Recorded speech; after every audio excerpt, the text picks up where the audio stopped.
पनि मेस्सी नै, एउटा फ्री किक पनि मेस्सी नै। ओ माई गड, अब देख्यो होला नि त कस्तो खेल्दो रहेछ भनेर। इन्टर मायामी होला, सानो क्लब होला, तर यु डोन्ट जज, ओके? सानो क्लब छ भने यो पनि होइन नि, फेरि देखाइदिन्छ नि। फेरि रियल म्याड्रिड ड्र खेल्छ भने कुनै सानो टिमसँग इन्टर मायामी के खेल्छ? विनिङ खेल्छ। यो हो नि त भाइ।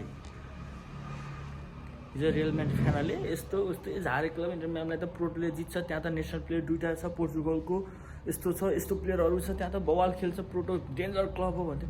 तर मलाई जस्तो भयो भने मलाई विश्वास लागेको थिएन। होइन, विश्वास लागेको थिएन भन्दा नि मलाई पनि त थाहा थियो प्रोटो राम्रो खेल्छ, राम्रो क्लब हो, त्यसमा राम्रो प्लेयरहरू पनि छन्, थाहा थियो। ओके देन सी, देखियो हामीले पनि कस्तो रहेछ भनेर, होइन?